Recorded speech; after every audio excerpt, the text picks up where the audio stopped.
ভাবুন তো বাইরে কয়েকদিন অনবরত বর্ষা চলছে, তার মধ্যেই বিকেলে এক কাপ গরম গরম চায়ের সাথে এক বাটি ঝালমুড়ি, তার সাথে আলুর চপ। উফ, আমার তো ভেবেই জিভে জল আসছে। তবে বৃষ্টির মধ্যে বাইরে না বেরিয়ে সেই দোকানের মতো স্বাদের আলুর চপ যদি আমরা ঘরেই বানাতে পারি তাহলে ব্যাপারটা মন্দ হয় না বলুন? তাহলে আর দেরি কেন, চলুন চটজলদি আপনাদের দেখাই কিভাবে বানাবেন পারফেক্ট একদম দোকানের মতো ওপরটা ক্রিস্পি ভেতরটা সফট দারুণ স্বাদের আলুর চপের রেসিপি, তার সাথে বিশেষ কিছু টিপস অ্যান্ড ট্রিক্স।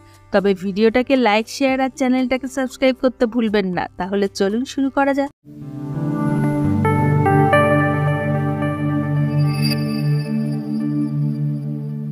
প্রথমেই আগে আলু সেদ্ধ করে নেব। তার জন্য এখানে আমি 6টা আলু নিয়ে নিয়েছি মাঝারি আকারের। আলুগুলো প্রেসার কুকারের মধ্যে দিয়ে পরিমাণ মতো জল দিয়ে দেব। আলুগুলো যাতে ডুবে যায় সে অনুযায়ী জল দেবেন। সামান্য লবণ দেব, এতে আলু তাড়াতাড়ি সেদ্ধ হয়ে যাবে আর আলুর মধ্যে লবণও ঢুকে যাবে। খুব বেশি সিটি দেব না, 3টে সিটি দিয়েই নামিয়ে নেব। বেশি সিটি দিলে আলু ফেটে বেরিয়ে আসতে পারে। ঢাকনা খুলে আগে একটা কাঁটা চামচ দিয়ে চেক করে নিচ্ছি আলু ভেতর পর্যন্ত সেদ্ধ হয়েছে কিনা। আপনারা হয়তো এখানে ভাবতেই পারেন যে আলু খোসা ছাড়িয়ে সেদ্ধ করলে খোসা ছাড়ানোর ঝামেলা থাকে না বা স্ম্যাশ করতেও সুবিধা হয়, কিন্তু খোসা ছাড়িয়ে আলু সেদ্ধ করলে আলুর ভেতরে অনেকটা বেশি জল ঢুকে যায়, তখন আলুগুলো বেশি কাদা কাদা হয়ে যায়। সেটা এই চপের ক্ষেত্রে একদমই ঠিক না, কারণ তাতে বাইন্ডিং হবে না ঠিক মতো। তাই আলুর পরোটা বা আলুর চপ এই ধরনের রান্না করার ক্ষেত্রে সব সময় খোসা সমেত আলু সেদ্ধ করে এইভাবে স্ম্যাশ করবেন, তাহলে আলুর টেক্সচারটা শুকনো শুকনো হবে।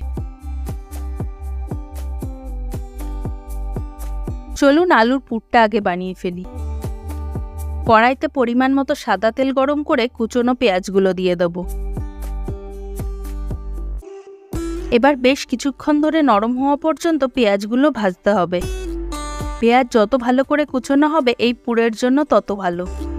পেঁয়াজ নরম হয়ে এসেছে, এবার দিয়ে দেব পরিমাণ মতো আদা রসুন বাটা। অনেকেই আলুর চপ নিরামিষ খেতে পছন্দ করেন, তারা আমাকে কমেন্ট করে জানান, আমি তাদের জন্য অবশ্যই দোকানের মতো নিরামিষ আলুর চপের রেসিপি নিয়ে আসব।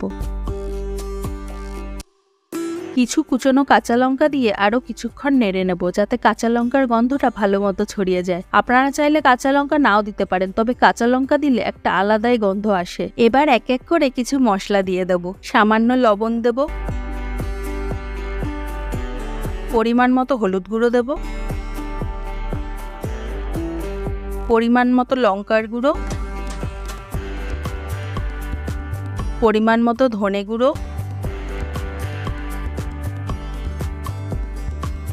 পরিমাণ মতো ভাজা সাদা জিরার গুঁড়ো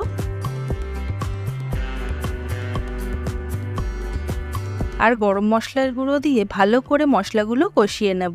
আপনারা চাইলে আপনাদের পছন্দ মতো অন্য যে কোনো মশলা ব্যবহার করতে পারেন।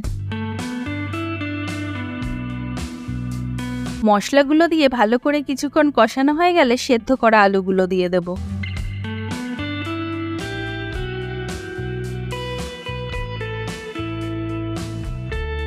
আলুগুলোকে মশলার সাথে খুব ভালো করে নাড়তে হবে, যাতে পুরো আলুর সাথে মশলাগুলো খুব ভালো করে মিশে যায়। যত ভালো করে মেশানো হবে চপের টেস্ট তত ভালো হবে।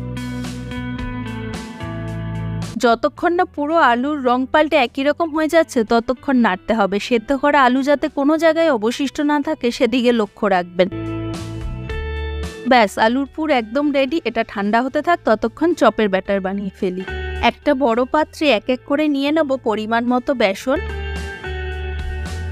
পরিমাণ মতো চালের গুঁড়ো নেব। বেসন যদি 1 কাপ হয় তাহলে চালের গুঁড়ো নেবেন 2/3 কাপ। সামান্য লবণ দেব, সামান্য পরিমাণে চিনি দেব। চিনি দিলে একটা আলাদাই টেস্ট আর কালার আসে। সামান্য হলুদ গুঁড়ো দেব, পরিমাণ মতো লঙ্কার গুঁড়ো দেব। সবশেষে সামান্য পরিমাণে আদা রসুন বাটা দিয়ে মিশ্রণটাকে শুকনো অবস্থাতেই ভালো করে আগে মিশিয়ে নেব, যাতে কোনো জায়গায় মশলা বা বেসন জমে না থাকে। এবার অল্প অল্প করে পরিমাণ মতো জল দিয়ে ব্যাটারটা গুলে নেব। একসাথে বেশি জল দেব না, তাহলে ব্যাটারটা পাতলা হয়ে যাবে, তাই অল্প অল্প করে জল দিয়ে মেশাবো। বেসন অনেক সময় জায়গায় জায়গায় দলা পেকে থাকে, সেই জন্য খুব ভালো করে চামচ দিয়ে চেপে চেপে দলাগুলোকে মিশিয়ে নেবেন, না হলে ব্যাটারটা ভালো হবে না। অনেকক্ষণ তো চামচ দিয়ে করলাম, বাট মনের মতো মিক্সিং হচ্ছে না, তাই চপের দোকানের মতো হাত দিয়ে ভালো করে ব্যাটারটা গুলিয়ে নেব, তবেই তো চপের দোকানের মতো টেস্ট আসবে বলুন। যত ভালো করে হাত দিয়ে আস্তে আস্তে এইভাবে ব্যাটারটা ফেটাতে পারবেন, চপের উপরের কোটিংটা তত বেশি স্মুথ আর ক্রিস্পি হবে, একদম দোকানের মতো।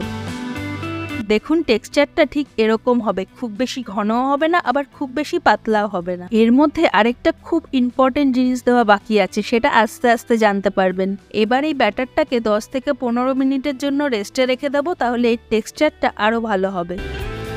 একটা প্লেটে কিছুটা বেসনের গুঁড়ো ছড়িয়ে নেব, যাতে আলুর চপের জন্য টিকি বানানোর সময় প্লেটে না লেগে যায়। এবার পরিমাণ মতো আলুর পুর হাতের মধ্যে নিয়ে ভালো করে আগে পাকিয়ে নেব।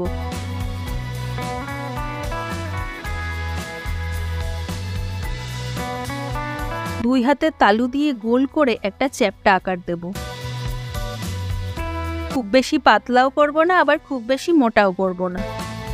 আমি আলুর টিকিগুলো এই আকারে গোল করলাম, আপনারা চাইলে গোলটা ছোট বা বড় করতে পারেন। একইভাবে সব পুর দিয়ে টিকি বানিয়ে নেব।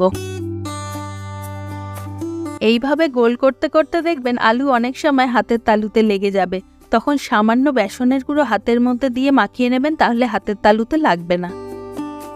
আর আলুর টিকিগুলো প্লেটে রাখার সময় একটা আরেকটার সাথে গ্যাপে রাখবেন, না হলে তোলার সময় দুটো একসাথে লেগে গিয়ে টিকিগুলো নষ্ট হয়ে যাবে।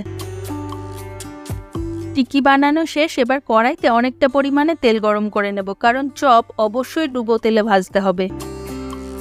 এবার করব সেই বাকি থাকা ইম্পর্টেন্ট কাজটা। এই গরম তেলের এক হাতা নিয়ে বেসনের ব্যাটারের মধ্যে দিয়ে দেব।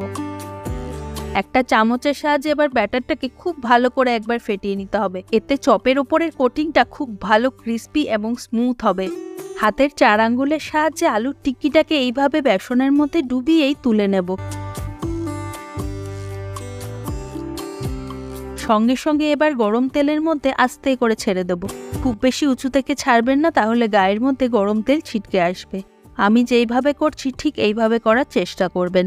দেখুন আলুর চপটা দুই দিক থেকে সুন্দরভাবে ফুলে উঠছে। ধীরে ধীরে এইভাবে চপের উপরে গরম তেল ছড়াতে থাকবো। হালকা লাল হয়ে এলে চপটা উল্টে দিয়ে আবার তেল ছড়াতে থাকবো। চপের রং গাঢ় হওয়ার আগেই তুলে নেব।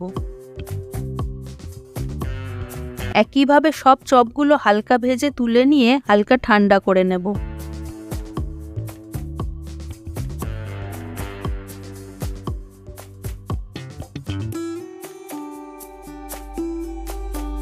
এবার প্রথমবার ভেজে রাখা চপগুলো দ্বিতীয়বার আরেকবার করে এই গরম তেলে ভাজবো।